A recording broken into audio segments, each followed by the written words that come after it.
everyone, I'm Kevin Piland. Thank you for joining us. As I want to take a moment to talk to you about the recent Olympic pool mishap that took place within 2 weeks since Heidi Alaga left KRBC. You see, there were viewers who were wondering why the pool turned green. And yet, one side of the pool was blue. There are two sets of pools, okay? Both were supposed to be blue. Unfortunately, one of them turned green within a 2-week time period.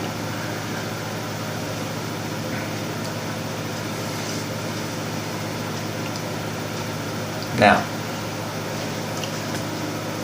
the reason I brought up the pool is because people wondered if it was still safe. And while it was, something was put in it that shouldn't have been.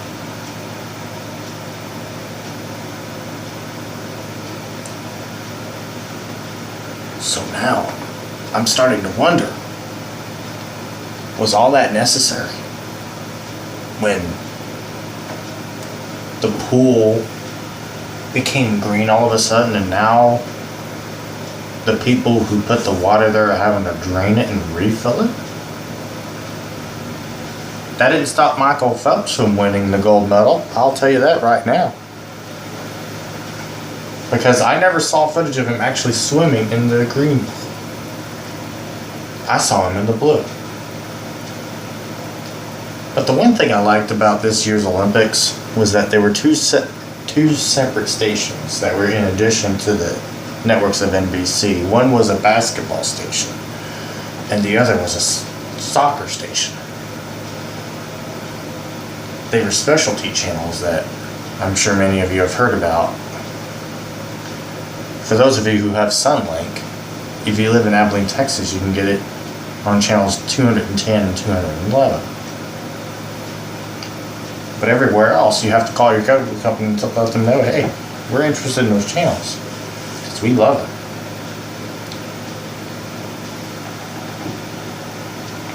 I've been asking myself, who needs the NBA TV channel when you can get the specialty basketball station from the networks of NBC?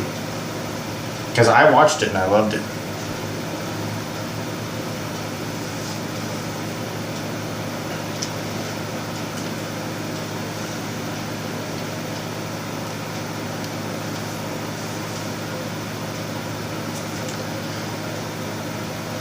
And some changes are coming. Where I work at anyways. In case you haven't figured it out, I'm finally able to get on more.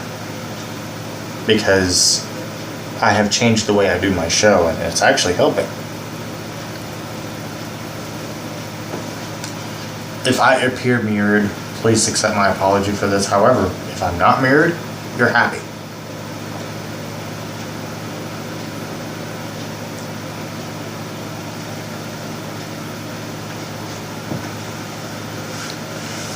But I never even imagined that my tablet would allow me to record pretty much 30 minutes of my show. But YouTube only allows 15 minutes. In case you haven't figured it out, I like to keep my videos short so it doesn't take so long. But what if a show takes more than 5 minutes? Then I would have to do this commercial break thing, which I wouldn't even have time to do most of the time, depending on the show. If I have more to say on the same show, chances are I'm probably going to do a fake commercial break thing with no commercials on it saying, hey, TKPS, we'll be right back, or something like that. Like on the screen it would say, we are in a commercial break, we'll be right back. On the screen. Just like you would when you turn on ESPN on Sling TV, for instance. That's what you say.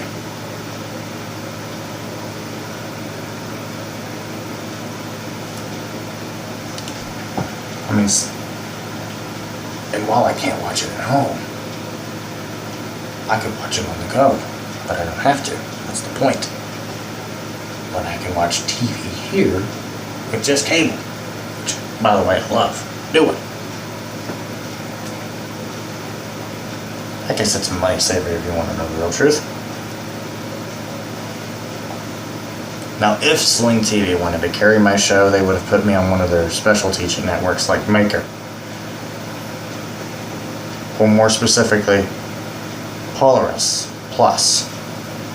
Those two channels are bonus channels, and only you can get them on Sling.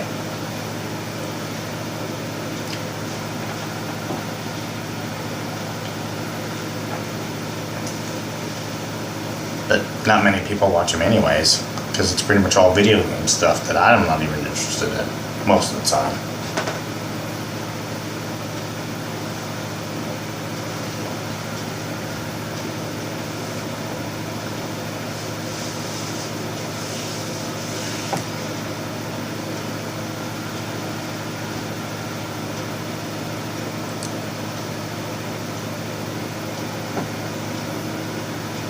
Except now,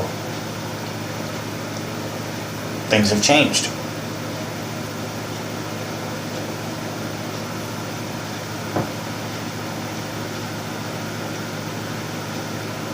And we all have to change the way we do things.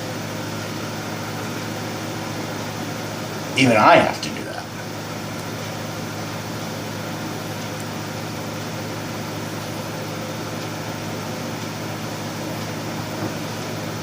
Sometimes change is good. And Heidi proved that recently when she left KRBC. Not everything's going to stay the same.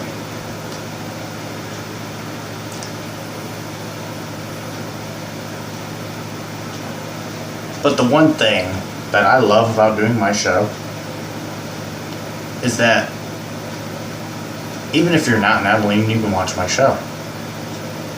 And Heidi Laga proved that recently. About a week ago, if you will. Because one morning, I was headed to work, and I picked up my phone, and I was checking the tweets, and there she was, sitting in the airport watching my show. She thanked me for the shout-out that I did. And it was a show about how it is that MTV Classic debuted on the 1st of August. That show caught her attention. It was a Facebook exclusive that I worked on, and she watched the show. Anybody could watch any show if they wanted to.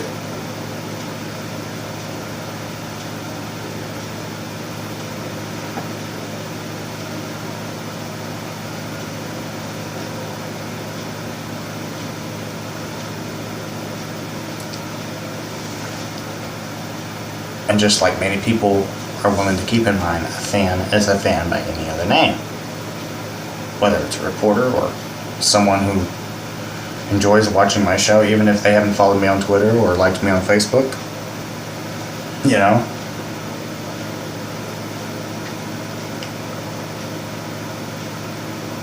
If Glenn Beck wanted to watch my show, he could. But he doesn't know about my show because he's too busy working at the Blaze with Dana Lesh and Tommy Lahren, because he's their boss and they work for him.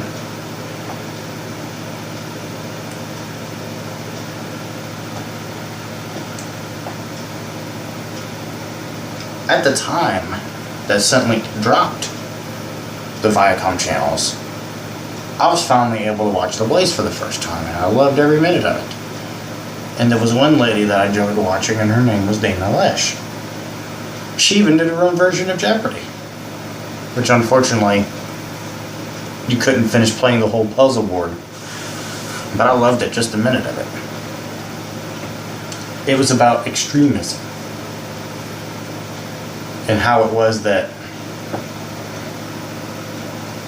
well, I couldn't really finish that type of explanation, but you get the point.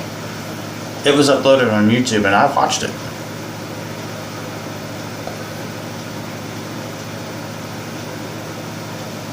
And I'll never forget when Dana Lush did an advertisement about Super Beats and how it was available in a black cherry flavor. I may not be a fan of that kind of stuff, but other people are. And if they love it, they'll order it.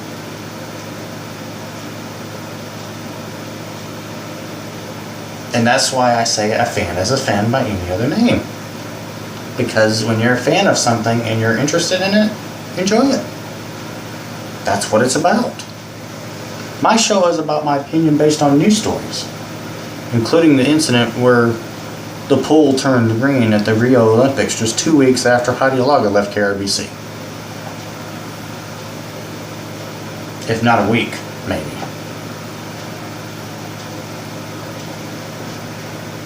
Which begs this question. Why didn't they clean up their act? Or at least not. I'm not talking about the people performing in the Olympics. I'm talking about the staff members who put the stuff in the water. Why didn't they clean up their act?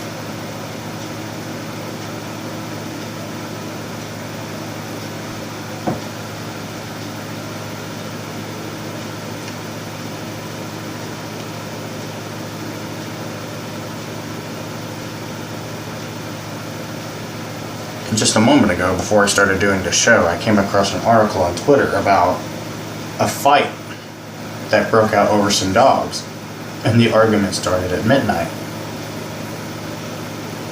Yesterday, I believe.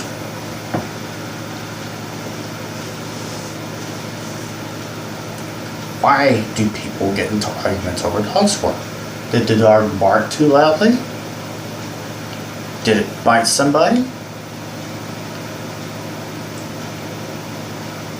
Surely if the dog bit somebody, somebody would have called the police, but what's the point of fighting with somebody over it? There's just no reason for that.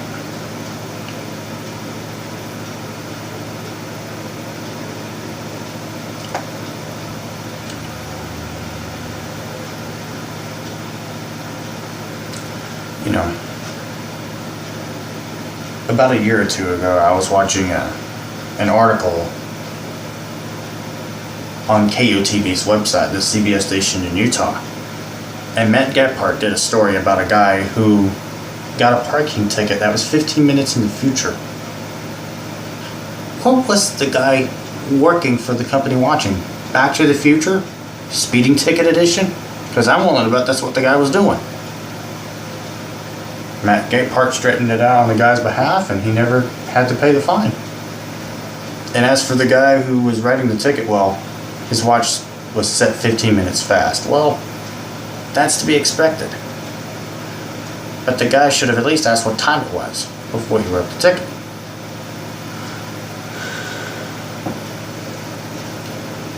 But that's the one thing that you don't want to see on Parking Wars on A&E. I can tell you right now, it's a great show. I've been watching it and I became a huge fan of that show. But I have seen people write tickets only to find out they didn't need to before. I've seen it happen. And now I want to take you to this one episode of Mystery Hunters I saw where this guy was scanning not only the restaurant but the customers of their cars, and even the money to pay the fines for parking in places that the drivers themselves didn't know about.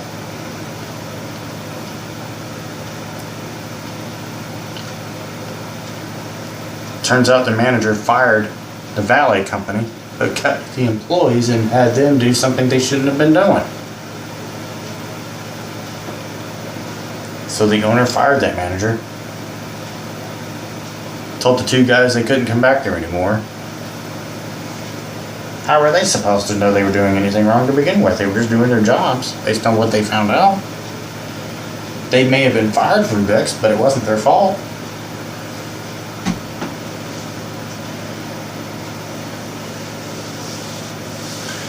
And speaking of scams,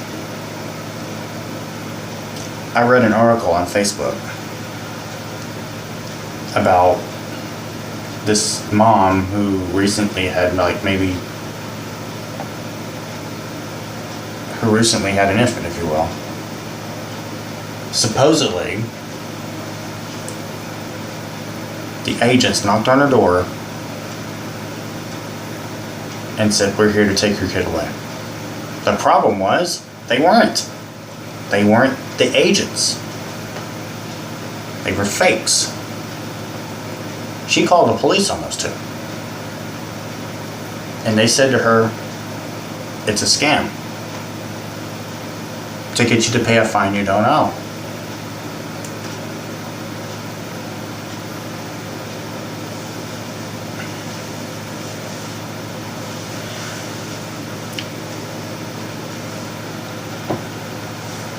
Just like there's kidnapping scams where you receive a phone call saying that your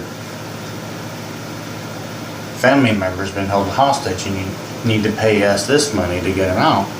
And then you find out it's a scam when they tell you, hey, you need to get iTunes gift cards and then wire it to us. No, it's a scam. We need to change the way we think about how we discover it's a scam, if you will. You have to listen for the right moment. When you know for a fact it's a scam, hang up. That's all you have to do, is hang up the phone. But do a lot of people do that? No. And that's why we're hearing about these scams on the news. Hang up the phone. And don't fall for it. We've got to be on the lookout for senior citizens everywhere. Because if we don't, then we're letting them down through no fault of their own. Because we forgot to tell them something important.